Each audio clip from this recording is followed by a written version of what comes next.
All right, welcome back. Invest Info episode 34.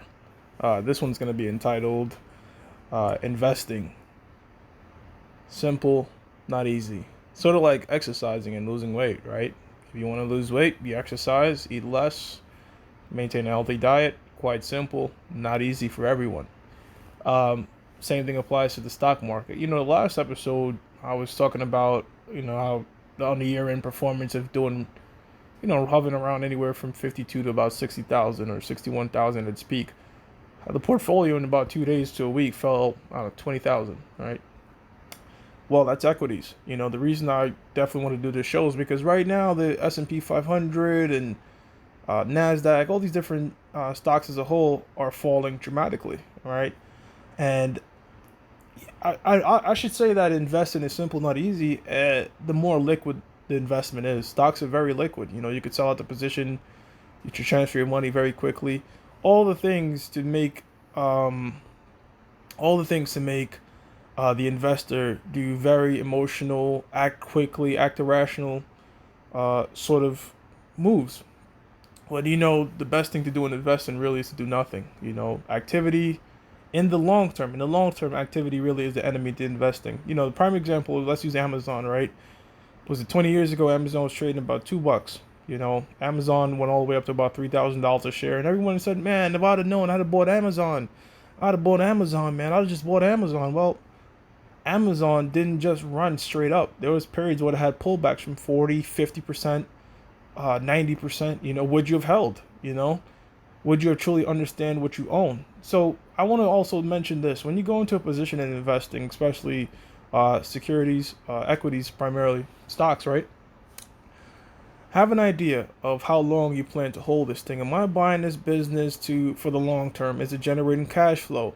Is it something simple I could understand? A very simple business. Let's use Costco for an example. Very simple. Oh, let's use something I covered. BJ's. BJ's is a good example. All right, we know that it's going to have guaranteed cash flow from its subscriptions, right? And it's a steadily growing business, beat earnings consistently.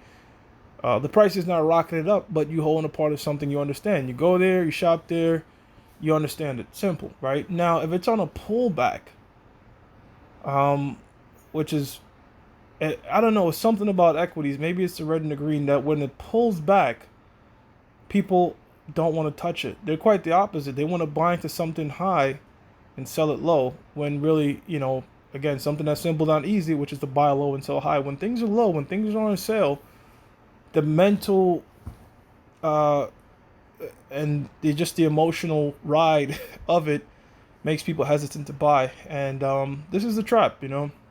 This is the one thing that the institutions have with the retailers is the patience and the ability to know when to be selling. So primarily when things are high, they're selling things from call options, they're selling their shares, and when things are low, um, they're buying them. And who they're buying them from? Well, next time you panic out of a position and you sell, just think to yourself, somebody bought it. More than likely or not, it's the institutions. Um, so yeah, you might have heard that your friends are making a lot of money in the stock market. They're up hundreds of percents and they're making this, they're making that. You said, you know what, I'm going to get into stock investing. Then you realize you get into a bear market and you're like, shit, I'm losing money. Part of my language. You're like, God, I'm losing money. But I'm going to say this from my short experience.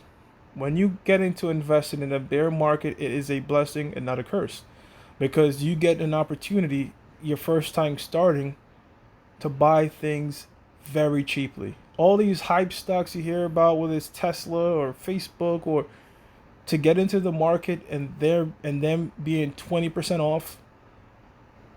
Companies like Chipotle, companies like Walmart, just good solid companies. You get into the stock market and they're trading at a discount to book value. You should be buying and holding no matter what. Now, let's say you buy something and the stock falls, right? Well, so be it.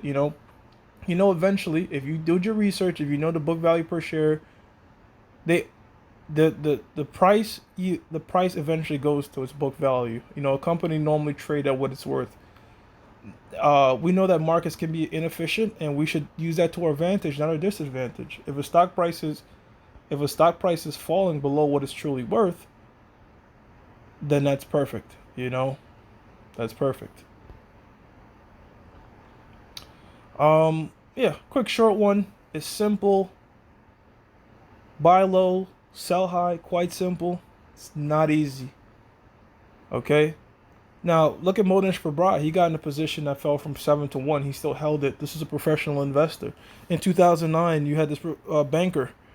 In the 2008 crash, he was he's putting about $200 million a month into the market. So these guys understand as to where, sometimes you might understand that, yeah, I have to keep buying the dip, or buying when it's low, but I'm out of cash.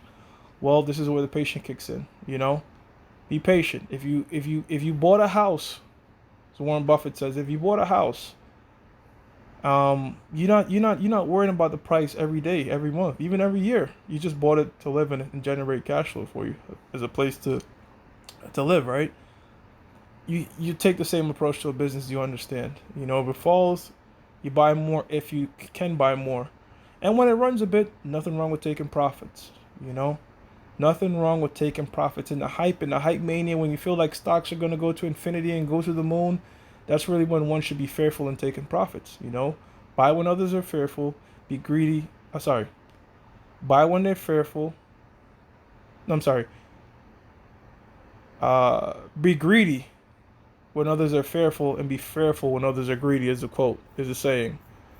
And there's another saying in Wall Street that bulls eat, bears eat, pigs get slaughtered. So those that are bullish on a company, eventually they're gonna get profits, and those that are bearish, they're gonna make profits in a pullback. It's the ones that are greedy on both sides, or the pig, that ultimately get slaughtered. So be a long-term investor. It's the best way to go. Pullbacks are normal. Corrections are normal. Overall, the stock market is way more bullish than it is bearish.